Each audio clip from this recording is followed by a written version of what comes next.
시청자 여러분 반갑습니다. 지난번에는 이름을 함부로 짓지 말자라는 주제를 가지고 이름 짓는 법을 말씀을 드렸고, 이번에는 풍수지리학에 대해서 여러분께 말씀을 드릴까 합니다. 이 풍수란 게 뭐냐? 음양오행설에 의거하면은 우리 생존에 있는 우리가 사는 집, 이걸 양택이라 그럽니다만,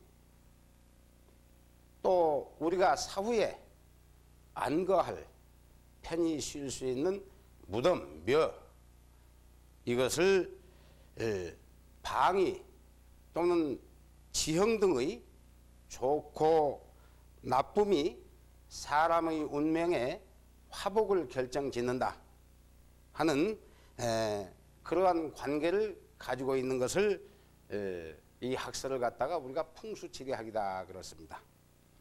그래서 이 풍수지리학을 크게 두 가지로 나눠 보면은 양택과 음택으로 나눌 수가 있습니다. 양택이라는 건 뭐냐 하면은 생존에 있는 우리 사람들이 평소에 좋은 주거지, 터가 좋은 주거지를 골라서 사는 것을 양택이라 그러고, 음택이라고 하는 것은 우리가 사후에 저 세상으로 갔을 때 조용히 쉬고 있는 곳을 우리가 음택이라 하는 것입니다. 우리나라의 국민이 풍수지리에 관심을 갖게 된 시기는 통일신라 말기, 풍수지리에 해박한 최도선, 그 도선 국사께서 당시 신라 전국 방방곡곡을 돌아다니시면서 크고 작은 그러한 양음택을 기술한 책이 있습니다. 이때부터 세상 사람들은 자자손손 대대로 부귀영화를 위하여 음양택을 구하고자 하는 열정은 조선 말까지 날로 그 열기는 더해졌다 하는 것입니다. 그러면 도성국사의 명당결록을 보면은 천하의 보배가, 이 천하에서 가장 큰 보배가 음양택에 있다 하는 그런 내용을 확인해 주는 구절이 있습니다. 도선국사의 명당결록은 상당히 지금 현세에 우리들이 보았을 때도 설득력 있는 그러한 내용들이 많이 기술되어 있습니다. 도선국사는 827년 5월 5일 날 저 전라도 영암 구림리에서 출생하였는데 아버지가 없이 태어난 신동이었다고 그럽니다. 여기에서 아버지가 없이 태어났다 그러면은 좀 이상할 줄 모르나, 옛날 훌륭하신 분들이나 그런 분들 보면은 신화 같은 그런 일화가 있습니다. 예를 들어서 말씀드리자면은 김해김 시인 시조 김수로왕은 당시에 가라국에 12촌장이 있었는데 그곳 구주봉에 올라가서 이 가라국을 잘 이끌어줄 임금을 바라는 그의 제를 올렸더니 6개의 황금알이 내려왔다 그랬어요. 그래서 첫 번째로 깨어난 그 왕이 바로 김해김 씨의 시조인 김수로왕이 되었습니다. 마찬가지로 이 도성국사도 아버지가 없이 태어난 그런 신동이었다고 그래요. 그래서 그곳에 도성국사가 태어난 곳에 가보면 그 구림리라는 마을이 있는데, 그 구림리에 범부로 사는 최씨가 있었습니다. 그래서 그 최씨의 딸이 어느 날 세천에서 이 냇가에 나가 빨래를 하는 도중에 참외가 둥둥 떠내려오더라 이거예요. 그래서 그 참외를 덜컥 주워 먹었습니다. 먹고 나서 잉태가 되었는데 10개월 만에 애를 낳게 됐어요. 그 당시에 처녀가 애를 낳는다 그러면은 동네에서 어른들의 질타는 물론이고 웃음거리가 되는 것입니다. 그래서 최 씨 부부는 그 애를 보자기에 싸가지고 저 숯불 속에다 갖다 버렸어요. 버리고 나서 집으로 왔는데 그 다음날 그 애가 어떻게 됐는가 궁금해서 그곳을 가봤어요. 가보니까 그곳에는 수백 마리 비둘기가 운집해가지고 그 아이를 보호하고 있었다는 것이에요. 그래서 그 최 씨 부부는 이 아이가 보통 아이가 아니로구나. 앞으로 이놈이 훌륭한 그런 일을 해내겠구나 해서 다시 데리고 집으로 왔습니다.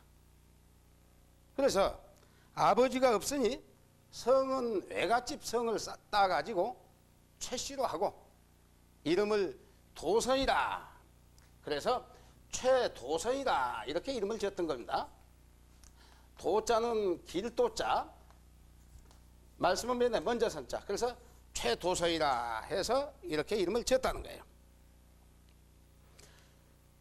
그러면 지금도 월출산 자락에 가보면은 구림리라는 게 있습니다. 구림리. 이 비둘기 구자입니다. 수풀림자. 그래서 구림리가 있는데 왜 구림리라고 했느냐? 도선국사를 버렸던 이 수풀 속에다 버렸는데 비둘기가 보호하고 있다. 그래서 지금까지 구림리라는 그 마을이 있습니다. 거기에 가보면 지금 그 도갑사라는 절이 있는데 저도 한 30수년 전에 그 도갑사에서 뭔가 한번 통해 보겠다는 그런 생각을 가지고 약 몇 개월간 공부를 해본 적도 있습니다만은 아무튼 도선은 그래서 어느새 15살을 되어 가지고 모친을 작별하고 월유산 화엄사로 출가를 하게 됩니다. 출가를 해 가지고 24세 되던 해, 24살 되던 해 지금으로 말하면 유학을 가게 됐어요. 유학을 어디로 가게 됐느냐? 당나라로 가게 됐습니다. 당나라로 가게 됐는데 당나라에 가가지고 누구를 만났느냐? 국지사 장일행이라는 분을 만났다 이겁니다. 국지사라는 건 뭐냐면은 그 나라에서 임금이나 신하들의 묘자를 봐주는 그런 배설을 국지사라 그렇습니다. 국지사라는 것은 임금이나 그 신하들의 묘자를 봐주는 그런 배설을 국지사라 한다 이게요. 국지사 누구를 만났느냐? 장일행이라는 분을 만났어요. 장일행 이분을 만나가지고 거기서 약 6년간이라는 세월 동안 수학을 하게 됩니다. 그렇게 해가지고 사사를 받고 30세 때 귀국을 하게 돼 있어요. 30세 때 귀국을 해가지고 40세가 되던 해에 송악에 가서, 송악은 어디냐 하면 지금의 개성입니다. 송악에 가가지고 고려 태조 왕건, 요즘 드라마에도 자꾸 나옵니다마는 왕건의 집터를 잡아주게 됩니다. 그 이후부터 입적 전까지, 입적이라는 것은 불가의 용어로 이 우리가 하는 얘기로는 돌아가셨다. 불교에서는 입적하셨다 그렇습니다. 하기 전까지 전국을 다니면서 명당 결록을 기술했어요. 그리고 72세로 열반을 하셨습니다. 그래서 도선국사는 풍수지리학에 대한 근대적 선구자다 이렇게 얘기할 수 있고, 도선국사의 그 명당 결록에 보면은 전라도 액남리에 액무봉충행이라는 것이 있는데, 액무봉충행이란 뭐냐? 전라남도 액남리라는 곳인데 거기에 가면은 액무봉충행이라는 게 있다. 이 액무생자입니다. 세조자고요. 액무봉충형, 만날 봉자, 벌레충자, 형상형자. 액무봉충행이라는 곳이 있는데 앞으로 몇백 년 후에 도성국사의 명당 결록을 보면은 액무봉충행이라는 곳이 있는데 그 산에 앞으로 몇백 년 후에 목자 자자가 묘자를 쓰게 될 것이다. 몇백 년 후에 목자 자자 묘자를 쓰게 될 것이다. 그런데 잘못 제혈하면, 잘못 제혈이라는 것은 뭐냐면 혀를 잘못 쓰면은 명당 자리 제자리에다 묘를 써야 되는데 만일 혀를 잘못 쓰면은 두 형제의 역적이 날 것이다 그랬어요. 두 형제의 역적이 날 것이다. 아닌 게 아니라 몇백 년 후에 거기에 광산이 씨가 묘자를 쓰게 됐다 이거예요. 목자 이자라는 것은 남목 밑에 아들 자자를 붙이면 이씨가 되는 것입니다. 목자 자자가 즉 이씨가 몇백 년 후에 거기다 묘를 쓰게 될 텐데, 묘를 쓰게 되면은 제혈을 잘못하면은, 만일 혈자를 잘못 잡게 되면은 거기에서 두 형제가 나올 텐데 역적이 나올 것이다. 그런데 아닌 게 아니라 몇백 년 후에 광산이 씨가 묘를 쓰었다 이거예요. 써가지고 두 형제를 뒀는데 거기에 두 형제가 이름이 뭐냐면은 제가 이름을 잘 기억이 안 납니다만 하나는 남계, 또 무슨 남입니다. 이 두 형제를 뒀는데 이 두 형제가 역적이 됐다 이거예요. 자, 이런 걸 본다면은 도성국사가 몇백 년 후까지 그 지리, 땅의 지세나 형태를 살펴서 어떤 성씨가 묘를 쓰게 될 것이고 잘못 제혈을 하면은 여기에서 두 형제가 나오는데 참 역적이 될 것이다. 여기에 도남남계입니다. 남계, 이 형제가 두 형제가 역적이 나왔다 하는 거예요. 그래서 이런 것만 보더라도 역시 도성국사는 지리학의 대가였다 이렇게 말씀을 드릴 수 있습니다.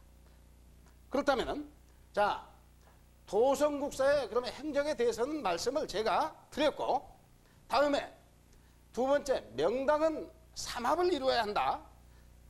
명당은 삼합을 이루지 않으면 도저히 명당이 될 수 없다는 것입니다. 그러면 삼합이라는 건 뭐냐? 글자 그대로 세 가지 합을 이루어야 된다는 것이죠. 그래서 큰 명당은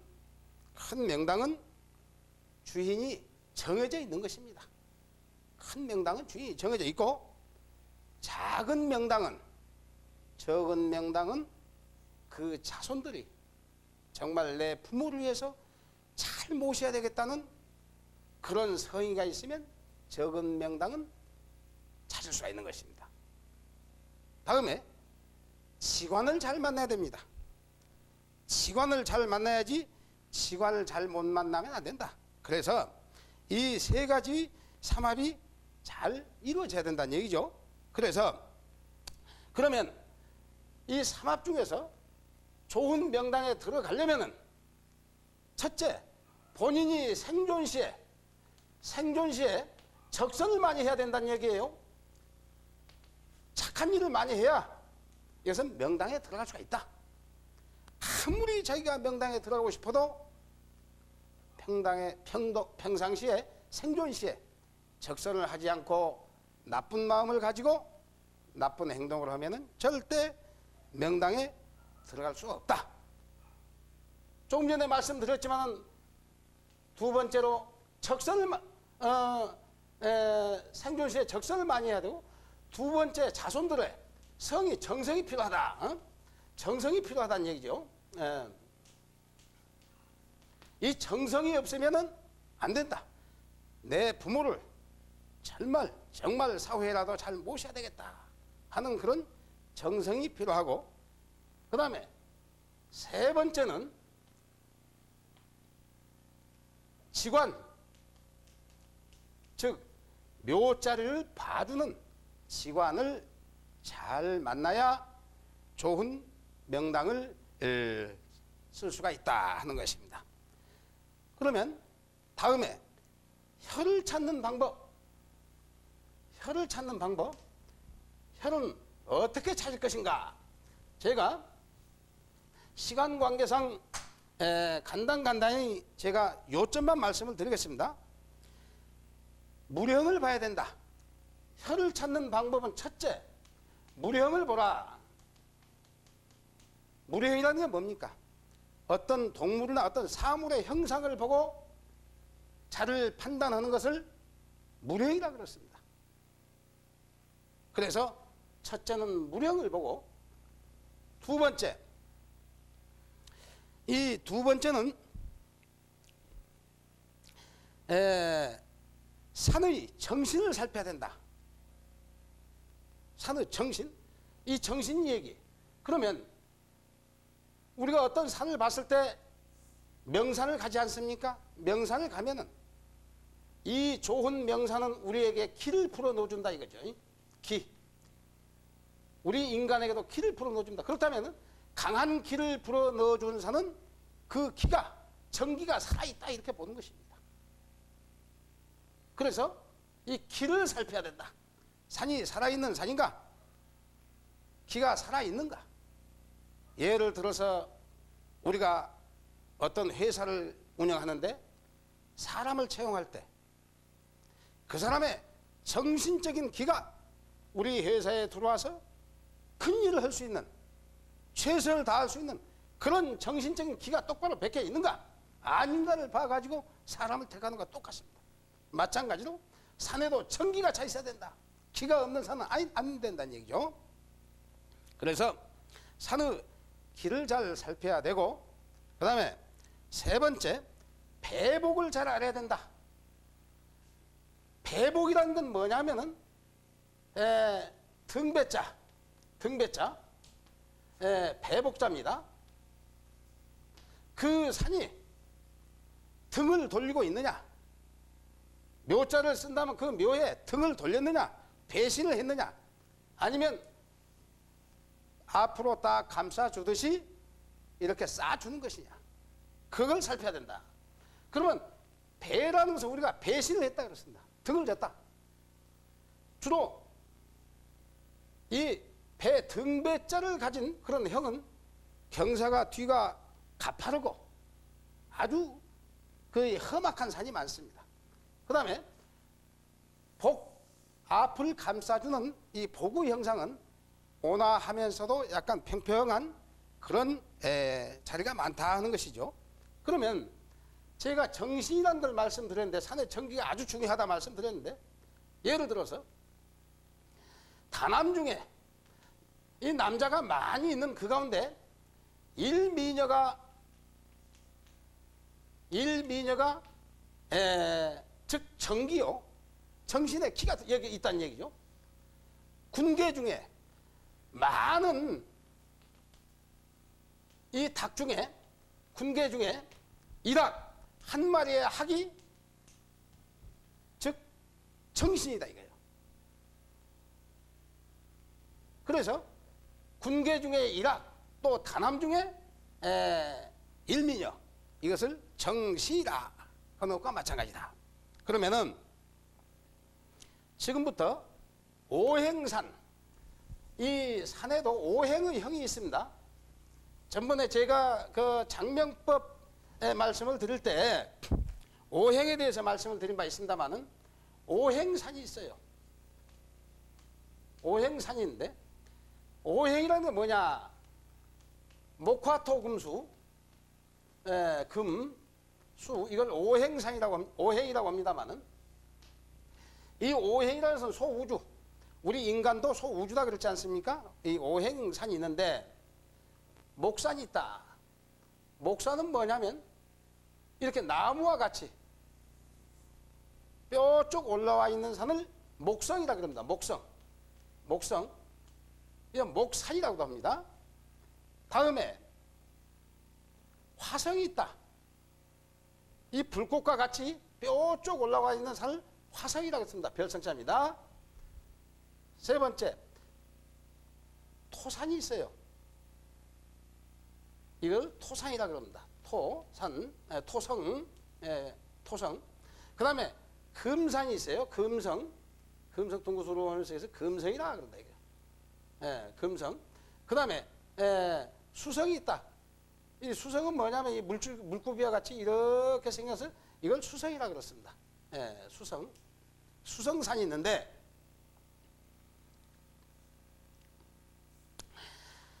즉 목성과 화성의 이 산에는 목성이나 화성, 즉 나무와 같이 뾰족한 형을 가지고 있는 이런 산이나 불꽃과 같이 뾰족한 산, 이런 산에는 인형으로 무령하라. 인형으로 무령하라. 이것은 무슨 얘기냐? 사람 형상으로서 그 형태, 산의 형태를 잡으라. 주로 인형으로 무령을 잡는 수가 많다는 얘기죠. 그러면은 인형의 무령도 여러 형태가 있습니다. 예를 들어서 선녀독서형이다. 선녀독서라는 것은 선녀가 글을 읽는다 이겁니다. 독서형이 있다. 선녀가 글을 읽는 형. 또 선녀가 검고를 타는 형. 또 장군 대자형, 장군이 버티고 서 있는 형, 그런 형 등등 여러 가지 형이 있다. 이런 무령을 잡는다. 그럼 예를 들어서 선녀 독서형이다. 어떤 산세가 선녀가 책을 들고 독서하는 형이다. 그러면 거기에는 명당 자리가 어디가 있는가? 미간, 제가 봐서는 독서를 이렇게 읽고 있다면은 그 모든 정신력의 집중이 여기에 있기 때문에 몇 자리는 여기가 명당 자리다 하는 것입니다. 마찬가지로 그 산마다에 그런 무령이 다 있다. 그러면 토성은, 이런 토성의 산을 지닌 산은 어떤 형으로 무령을 잡느냐? 수형으로 무령을 잡으라 그랬어요. 이거 짐승의 형상으로 무령을 잡는다. 그러면 그 짐승의 형상에도 여러 가지가 있습니다. 지금 말씀드려서 와우형, 소가 누워있는 형, 또 노서하전형, 늙은 쥐가 밑에 밭으로 내려온 형, 또 갈마식수형, 목마른 용이 물을 마시는 형 등등의 여러 가지 형태가 있다는 얘기예요. 그렇다면은 그 형태를 살펴서 그 지혈이, 그 땅의 모든 기가 어느 자리에 있는가를 봐가지고 그 자리에다 명당자를 쓰는 것이 자손들에게 발복하는 그런 좋은 자리다. 그래서 토형은 수형, 짐승의 형태로서 자를 잡는 것이고, 그 다음에 금성하에 조형으로 작혈한다. 금성, 이렇게 쇠금자입니다. 금성산이 있는 산은 조형, 새의 형상을 가지고 작혈한다.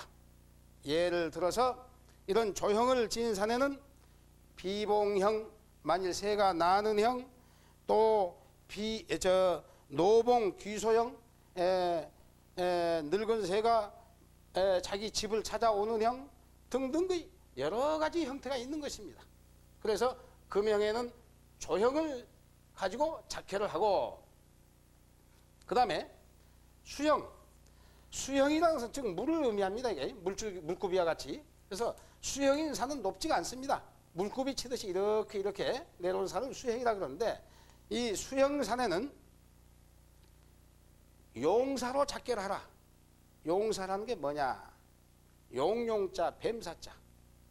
용이 과연 하늘로 치켜 올라가는 형이냐? 앞 강을 향해서 뛰어드는 형이냐? 도사리고 있는 형이냐? 그 형에 따라서 힘이 어디에 가장 주어진 그런 자리가 있느냐? 혈이냐? 그것을 작혈하라 그랬어요. 그래서 금목수와 토 이 오행의 혈의 작혈 부위가 다 다르다는 얘기입니다. 그렇다면은 제가 대충 어떤 산의 형상을 하나 그려놓고, 그림은 그릴 줄 모릅니다만은 그 명당 잡는 형태를 제가 방법을 한 가지 간단히 말씀드리겠어요. 자, 저 위에서 산맥이 이렇게 흘러 내려왔습니다. 그래서 여기를 조종산이라 그럽니다. 즉 할아버지 조자, 마루종자 제일 높은 산이다 하는 거죠. 조종산. 여기에서 이렇게 맥이 이제 산세가 이렇게 있다면은 이렇게 내려옵니다. 이렇게 내려와 가지고 이렇게 있다고 산이 가정했을 때, 우리가 봤을 때 위에 조종산에서 주산으로 내려와 가지고 묘자리는 바로 혈은 여기에 있다. 모든 힘이 여기에 밀어주면서 여기에다 힘을 줬다는 얘기죠. 여기는 우백호 좌청룡이 힘을 주고 싸고 있고, 쌓아주면서 여기다 힘을 맺혔다. 그래서 여기를 혈이다 그럽니다. 그러면 정혈을 써야 되는데, 전번에 말씀드렸던 전주희 씨 그 혈을 잘못 잡아가지고 역적이 나오듯이 여기 꼭 써야 되는데 모든 힘이 여기에 묻혀 있는데 여기다 썼다든지 여기다 써버리면은 결국은 오히려 해를 입는다. 잘못된다 하는 것이에요. 그래서 비단 묘터뿐만이 아니라 집터도 마찬가지입니다. 집터. 예를 들어서 여러분들이 자, 묘를 그러면 여기다 써야 되는데, 우선 묘자리에 대한 얘기를 좀 더 말씀드리고 집터에 대해도 말씀을 드리겠습니다. 그러면은 묘를 여기다 써야 되는데 만일 요 위에나 이런 데 썼다고 가정해 보세요. 간단히 말씀드리면은 산세가 쭉 밀고 이렇게 내려왔다 이거예요. 내려오면은 여기 중심부에 힘을 준 이 자리 합곡, 여기에다가 힘을 줘야 되는 것입니다. 그냥 몸이 나아요. 그러면 여기에다 묘를 써야 될 텐데 요 위에다 쓴다면은 갖은 비바람, 또 높기 때문에 여러 가지 좋지 않은 현상들이 나타납니다. 바람을 많이 타고 오목한 이 자리에다 묘를 썼다고 가정해 보세요. 그렇다면 방풍도 되어주면서 따사로운 태양이 비춰줄 때 그 태양의 길을 다 받아들일 수 있는 그런 여건이 되기 때문에 그게 바로 여기가 명당이다. 집도 마찬가지다는 얘기죠. 이런 만일 터가 있는데, 이런 터가 있는데, 예를 들어서 이런 산줄기가 이렇게 내려왔는데, 이건 내려왔는데, 네. 내려왔는데, 자, 그러면 여기가 후, 뒤, 얘가 전이다 이 말이야. 앞인데, 집을 물이 흐르면은 이렇게 흐르는 것과 똑같습니다. 이 물줄기가 이렇게 흐르는 것과 똑같아요. 그런데 집을 이렇게 지었다고 가정합시다. 여기를 전면으로 보고. 그럼 물이 이렇게 흘러오는데, 그런데 이건 오히려 역행을 했다. 순리에 응하지를 못했다는 것이죠. 응해주지를 못했다. 왜냐? 물 기운이 이렇게 흘러오기 때문에 배는 자연히 물을 따라서 차라리 이렇게 밑으로 내려와야 되는 건데, 이쪽으로 향하고 있으니 배가 옆으로 가는 거나 마찬가지다. 그렇다면 이 집은 좋은 양택이 못 된다는 얘기입니다. 예를 들어서 부천에도 이런 목기관이 있어요. 제가 남부경찰서를 보니까 산세가 이렇게 내려왔는데 이쪽을 향하고 있어요. 이것은 뭐냐? 순리에 역행했다. 수능을 못했다. 역은 어떻게 됐냐? 불행해진다냐? 안 좋다는 얘기죠. 그래서 결국은 여기도 문을 이렇게 내서 돌리는 걸로 알고 있습니다만은 아무튼 순행을 해야지 역행을 하면 안 된다. 이런 전택, 집관계, 우리가 사는 양택관계도 아주 중요하다는 것이에요. 그리고 도성국사가 말씀하신 해야봉충형, 해야봉충형이라는 게 뭐냐면은 제가 예를 들어서 말씀드리겠는데, 바다해자, 세비하자, 세비하자, 만날봉자, 벌레충자, 형상형자. 그렇다면 이게 뭡니까? 바다의 새우가 벌레를 만나는 형국이다. 그렇다면 이것을 우리가 상상을 한번 해보자 이거죠. 그러면 바다 해자가 있으니까 산새가 어떤 행위겠느냐? 수영일 것이다. 그렇게 높지는 않을 것이다. 물고기 치듯이 이런. 그러면 거기에 세비하자, 이거 새우하자입니다. 새우. 새우라서 이렇게 나가다 어떻게 새우같이 이렇게 생긴 봉이 있을 것이다. 새우가 있다 이겁니다. 새우 같은 봉이 있는데 앞에 벌레충자를 만났으니까 여기에는 벌레가 굶실거리는 벌레 형상이 있을 것이다. 그렇다면 여기에 모든 기가 어디에 맺혀 있느냐? 그래서 이 지역에 가보면은 해하봉충형이란 이 곳에 가보면 하봉이가 있고 네 해아리가 있고 바다 해자 새우 하자 네 해아리가 있고 외 해아리가 있고 또 여기에 하봉이라는 이런 산봉우리가 있습니다. 그래서 그 지명도 아주 옛날 도성국사가 지금까지 우리가 전해내고 이런 지명들을 보면은 역시 그 모든 것이 우리 현실하고 아주 적절한 또 현실에 잘 들어맞는 그런 상황도 굉장히 많다는 것을 말씀드리고, 엊그제 제가 SBS 그 방송을 보니까 서울에 모처에 쌍둥이 바위가 있는데 쌍둥이 바위가 있는데 아니 거기에 약 그 마을에 10여 가구가 쌍둥이가 있다는 얘기예요. 쌍둥이.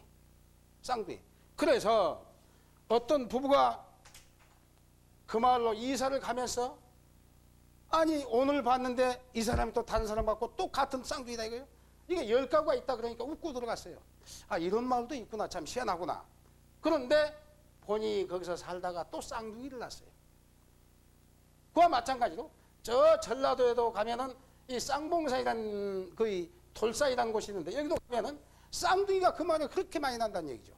그래서 이 지형은 바로 우리들의 그 어떤 운명 또 생활하는데 아주 중요하다 하는 것을 말씀드리고, 그 다음에 우리가 그 비석관계, 비문관계도 우리가 잘 알아야 할 문제가 있습니다.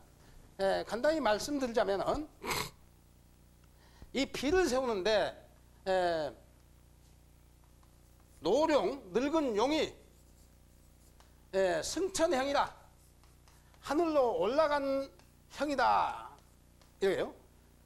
산새가 노룡이 늙은 용이 꾸불꾸불 이렇게 와가지고 산으로 이렇게 올라가는 그런 형을 지었다 이런 형인데, 자 이렇게 올라간다면은 이런 올라가는 형이라면은 묘자리가 머리 꼭대기가 있다 이렇게 봅니다. 머리 위에. 왜냐?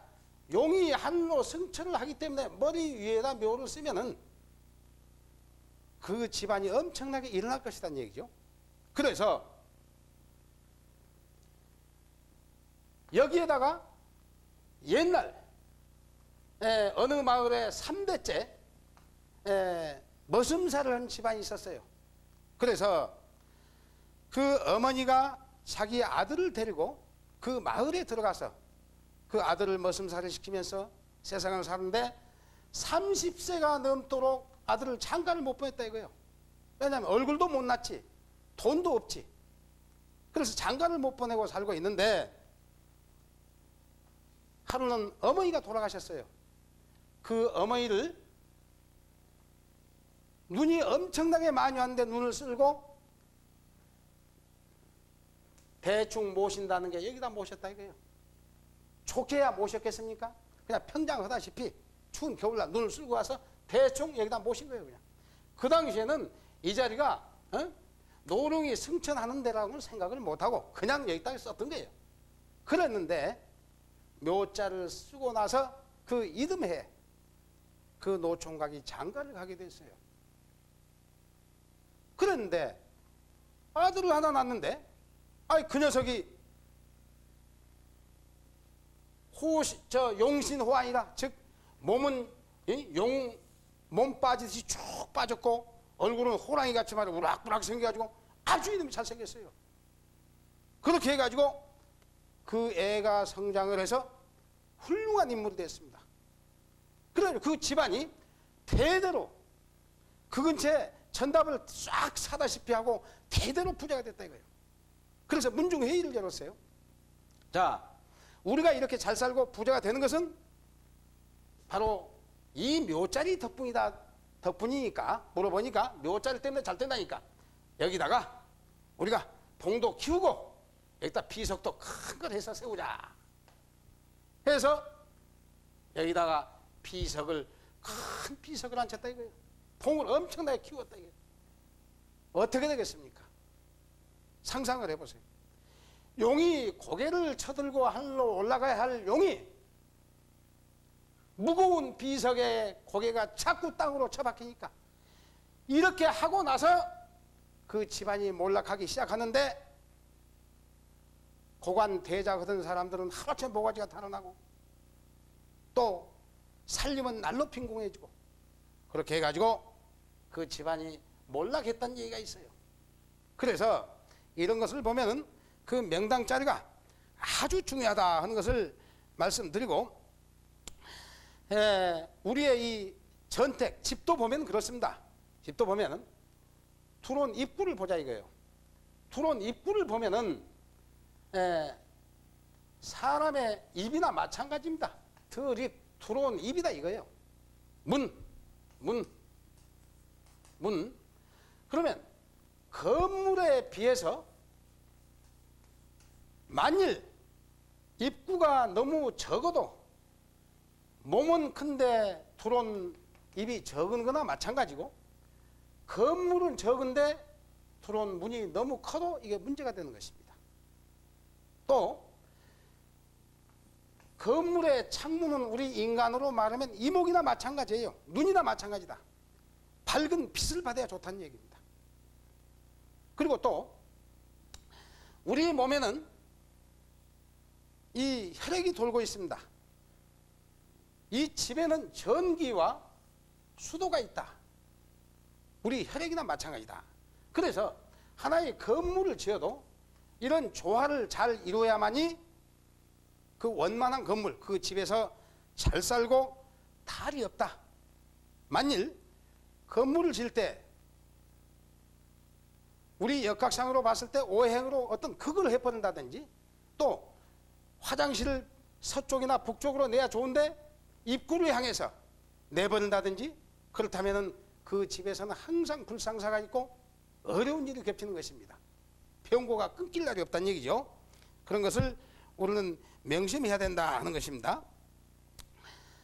그리고 또 지명에 대해서 간단히 한 말씀 더 말씀드리자면 제가 지금부터 20년 전부터서 제가 부천에 와서 산지 약 23, 4년 됩니다만은 20년 전에 서울에 있는 내 친구에게 이런 얘기를 했어요. 부천의 중심지는 앞으로 중동이 된다 그랬어요. 중동. 자 보세요. 중동이 된다. 그래서 서울에 있는 내 친구가 중동의 논바닥을 그때 25,000씩인가 주고 사가지고 약간 득을 좀 본 일이 있습니다만은 내가 얘기할 때 중동이 글씨를 봐라. 가운데 중자라는 것은 언제나 의미가 있는 것이다. 뜻이 있다. 결국은 중동이 부천의 중심가가 된다. 지금 현재 보세요. 모든 중요한 기관, 부천의 시청도 중동에 들어가 있지 않냐 이거예요. 그래서 우리가 이 지명도 소홀히 할 수 없는 아주 중요한 것이다 하는 것을 여러분들에게 말씀드리고 싶습니다.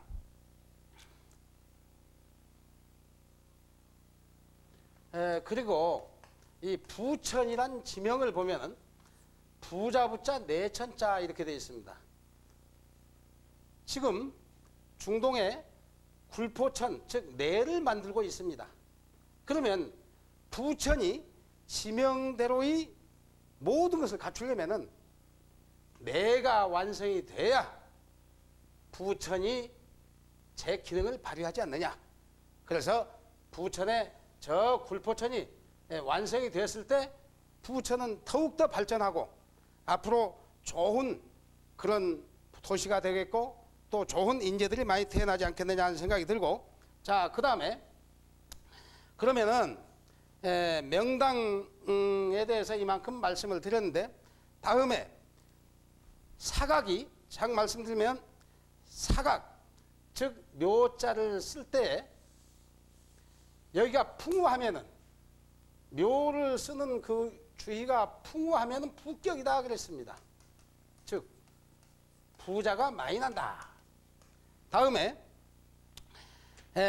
복만이 청수하면, 즉 복만이라는 것은 산봉우리 봉자입니다. 산봉우리만, 산봉우리가 우뚝 솟아났으면 그건 귀격이다. 귀격이다. 그리고 남방이 고수하면, 묘에서 봤을 때 남쪽에가 높이 빼어났으면은 장원급제가 난다. 이건 도선국사의 결론에 나와 있는 것입니다. 또 서쪽 산이 고수하면, 높이 솟아 있으면은 무사가 나고, 서남간이 고출하면 서쪽 남쪽 사이가 높이 솟아 있으면은 과부 부자가 난다. 과부가 많이 나면서 부자가 난다 그랬어요. 또 북방이 첩첩하면, 북쪽이 겹겹이 이렇게 첩첩해 있으면 자손진진하다. 자손이 아주 잘 된다 그랬어요. 그리고 동서가 상대하니, 동쪽과 서쪽에서 서로 이렇게 응해주듯이 산이 바라보고 있으면 장원급제, 즉 문장제사가 난다. 서북 간봉이 수출하니, 서쪽 북쪽 간방이 빼어났으니 장구 발복할 것이다. 오래도록 발복을 할 것이다 그랬고, 남방의 천마체는, 즉 남쪽에서, 남쪽 산이 말이 하늘로 올라가는 그런 형체는 아주 대귀한, 크게 귀한 그런 인물이 날 것이다. 아미사가 아니 되면 왕비가 난다. 즉 말해서 아미사라는 것은 눈썹이 반달 모양으로 생긴 눈썹을 의미합니다만은, 그런 산이 앞산에 안산이 되어 있으면은 거기서는 왕비가 난다 그랬고, 안산의 세곡수는, 즉 앞에 있는 안산에서 가늘게 물소리가 들리면은 청명이가 난다. 즉 젊은 귀머거리가 나온다 그랬어요. 또 혈상의 구석, 구석이라는 건 뭐냐면 거북구자 돌석자입니다. 혈상, 이 혈 위에, 그 혈 자리에 거북이와 같은 그런 돌이 있는 산은 아주 거부가 난다 그랬어요. 그러니까 그런 산은 아주 좋은 명당자리다. 동서방 규산은 음란하고, 이것은 무슨 얘기냐? 동서방 규산이라는 것은 동쪽 서쪽에서 서로 마주보고 있는 것이다. 묘가 있는데 동쪽 서쪽에서 이렇게 산이 첩첩이 이렇게 넘어다 보고 이 묘자를 노려보고 있는 형을 의미합니다. 노려보고, 그러니까 좋지 않는 형을 의미한 것이죠. 산이 여기에 응해서 보호를 해줘야 되는데 먼 데서 노려보고, 동쪽 서쪽에서 노려보고 있는 그런 산은 음란하다. 음란한 사람이 많이 태어나고, 북남방 규봉은 봉적이라, 북쪽과 남쪽 방향에서 역시 마주 바라보면서 엿보는 것은 도적을 많이 맞는 그런 산이다, 이렇게 말씀드릴 수 있습니다. 그리고 서방봉 저두하면 그 집 자손이 산지사방한다. 서쪽에 있는 그 산이 안정이 되어 있지 못하고 분산해 있는 그런 형태면은 그 자손이 동서남북으로 뿔뿔이 흩어진다. 그래서 용장혈조리요. 용장혈조라는 건 뭐냐면 용새가 장원하면, 즉 산새가 아주 우람차고 아주 힘이 있어 보이면 혈처가 협소하다. 그 산에 비해서 오히려 묘수를 자르는 조그맣게 나와 있는 것입니다. 그래서 용장혈조라 그렇습니다. 그 다음에 혈장용조라면, 즉 묘수는 혈의 자리가 크면은 오히려 용은 적다. 그 산세는 적다 하는 것입니다. 사방이 험악하면은 평지심혈제요. 평지심혈, 사방이 험악하다면, 아주 산이 이렇게 험악하다면, 험악한 중에 평평하게 뻗어 있는데 이런 데에 가서 명당 자리가 있다. 그리고 사방이 첩첩하기 하면서 참 험악하면은 비후지혈제라. 산이 우람차면서 험악하기만 하다면은 그 가운데서도 약간 살이 쪄 있는 도톰한 데가 혈이 있다, 명랑자리가 있다 하는 것입니다. 사방이 석산이면, 사방이 돌로 바위로 이렇게 있어가지고 석산이라면 토산지혈제라. 즉 흙이 이렇게 도톰하게 있는 데가 혈이 있는 자리다. 그리고 유족 굴곡이면은 이제 용맥이요. 유족이라는 것은 뭐냐면은 이술자 발족자 굴곡,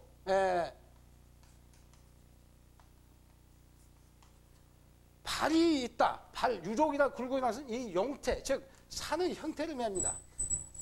이 용이 이렇게 내려왔는데 발이 이렇게 뻗어나 줄기가 있는, 산 줄기가 있는 거, 이런 산, 이걸 즉 용 이런 유족 혈곡, 발이 있는 혈곡이라는 것은 뭐냐면 용을 의미한다. 이거 용이라 그렇습니다. 무족, 만일 산이 이렇게 뻗어 나오면서 하나로 일자로 뻗었다. 이것은 사혈이라 그렇습니다. 사혈.